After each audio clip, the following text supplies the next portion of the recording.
আলহামদুলিল্লাহি রাব্বিল আলামিন ওয়াসসালাতু ওয়াসসালামু আলা সাইয়্যিদিল মুরসালিন আম্মা বা'দ ফাউযু বিল্লাহি মিনাশ শাইতানির রাজীম বিসমিল্লাহির রহমানির রহিম।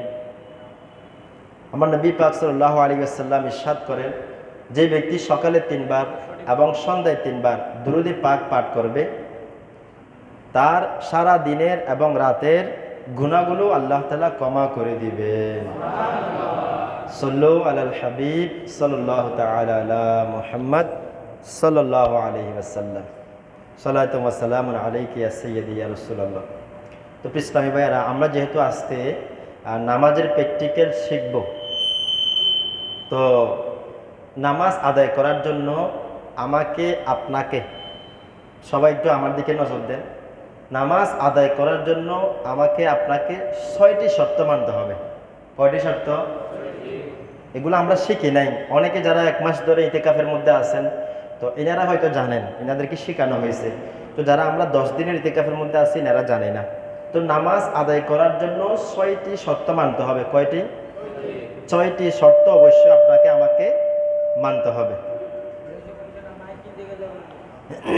তো 6টি শর্ত এগুলো কি কি আমি আপনাদেরকে বলে দিচ্ছি। নাম্বার 1 হচ্ছে পবিত্রতা। নাম্বার 1 কি? পবিত্রতা। তো পবিত্র বলতে আমরা কি বুঝি? শরীর পাক হতে হবে, তারপরে শরীরের মধ্যে যে জামা থাকবে, কাপড়, এই কাপড়গুলো পবিত্র হওয়া লাগবে, এবং যে জায়গার মধ্যে আমি নামাজ আদায় করব সেটা পবিত্র হতে হবে। বুঝতে পারছেন হুজুর পবিত্রতা কাকে বলে? পবিত্রতা 3 ক্যাটাগরি। পবিত্র কয় ক্যাটাগরি?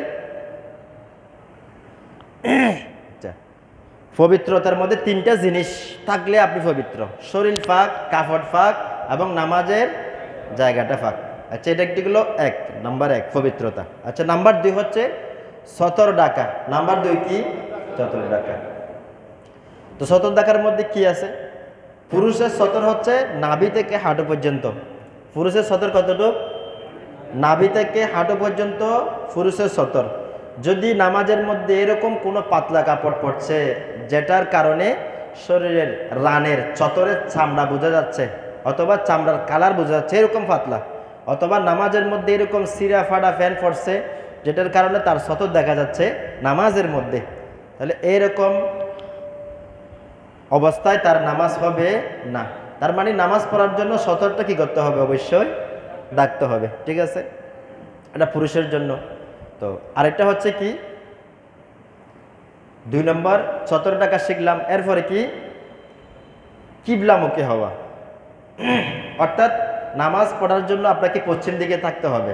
কোন দিকে থাকতে হবে? পশ্চিম দিকে অবশ্যই আপনাকে থাকতে হবে। আচ্ছা, তো যেমন আপনি এমন কোনো জায়গায় গেছেন যেখানে পশ্চিম জানা নাই, পাহাড়ে, নদীতে তো আলাদা, পাহাড়ে গেছেন, অথবা এমন কোনো নির্জন এলাকায় গেছেন যেখানে পশ্চিম কোন দিকে আপনি জানেন না, তখন সেখানে কিভাবে নামাজ আদায় করবেন আপনি? কারণ কি পশ্চিম দিকে তো নামাজ আদায় করতে হবে। তা আপনি কি করবেন? আপনি চিন্তা ভাবনা করবেন, তাহলিল করবেন। তা আপনার যেদিকে মনে হচ্ছে পশ্চিম, তাহলে আপনি ওদিকে নামাজ পড়লে নামাজ হয়ে যাবে। মনে করেন ফর এক্সাম্পল আপনার মনে হচ্ছে এদিকে পশ্চিম হতে পারে, আপনি ওদিকে নামাজ পড়লে হয়ে যাবে। এখন আপনার 4 জন আছেন, আর যে বলতেছে আমার মনে হচ্ছে এদিকে পশ্চিম, ওদিকেও নামাজ পড়লে হয়ে যাবে। 4 জন 4 দিকে যদি আপনার মনে হয়, 4 জন 4 দিকে নামাজ পড়লে হয়ে যাবে। তবে আরেকজনের কথা শুনে আপনার মন চাচ্ছে, অর্থাৎ এইদিকে আপনার মন চাচ্ছে, এখন এই বলতেছে না এদিকে হবে ভাই মনে হয়, এর কথা শুনে ওদিকে নামাজ পড়ে দিয়েছেন, তাহলে আপনার নামাজ হবে না। ঠিক আছে, এটা হচ্ছে 3 নম্বর। এরপরে কি? শর্তের মধ্যে এরপরে কি আছে? সময়সীমা। নাম্বার 4 কি? সময়সীমা, মানে যেটাকে আমরা ওয়াক্ত মতো নামাজ আদায় করা বলি না। তো ইসলামী ভাই, তো এই সময়সীমা, অর্থাৎ আপনি যে ওয়াক্তের নামাজ আদায় করবেন ওই ওয়াক্তের সময় হওয়া লাগবে।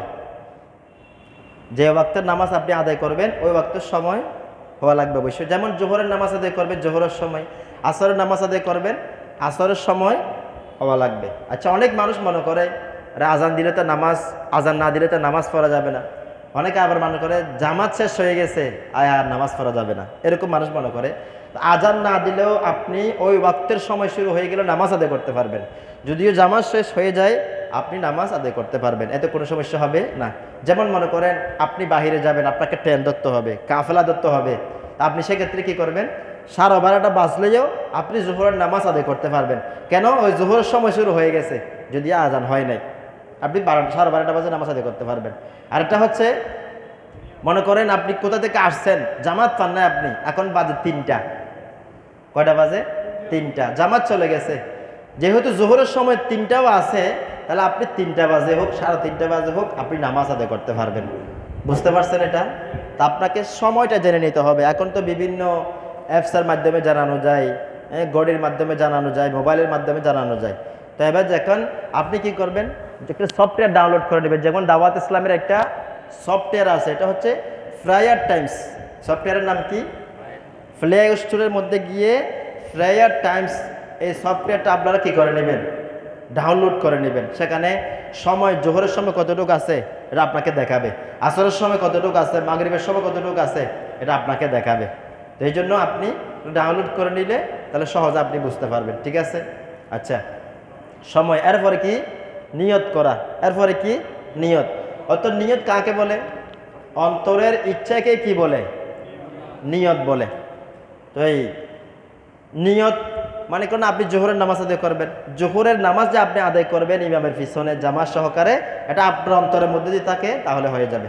তবে তাকবীরে তাহরিমা এবং নিয়তের মাঝখানে যাতে দুনিয়াবি কাজ কিছু আপনি না করেন, যেমন গল্প গুজব করা। আপনি নিয়ত ধরেন, ঘর থেকে আপনি নিয়ত করে আসছেন, নামাজের জন্য ঘর থেকে নিয়ত করে আসছেন, বুঝেছেন? নিয়ত তো হয়ে গেছে না, আপনি মাঝখানে এসে একজনের সাথে গল্প শুরু করে দিচ্ছেন, দুনিয়াবি কোনো কাজ শুরু করে দিচ্ছেন, তাহলে আপনার নিয়ত কি হয়ে যাবে?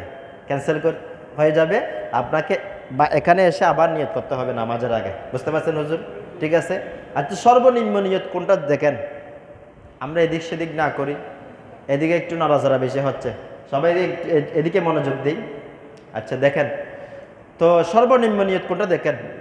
আপনি নামাজ পড়ছেন, তো সালাম ফিরানোর পর কেউ আপনাকে জিজ্ঞেস করছে বা আপনি কিসের নামাজ পড়ছেন, এই কিসের নামাজ, কিসের নামাজ চিন্তা করে বলতে হচ্ছে, তাহলে আপনার নামাজ হয়ই নাই।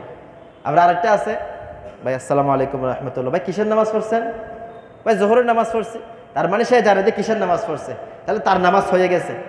এখন যে চিন্তা করে বলতে হচ্ছে, তার মানে তো সে জানে না যে কিসের নামাজ পড়ছে। এটা হচ্ছে সর্বনিম্ন নিয়ত। ঠিক আছে? তো নিয়ত কিভাবে করবেন?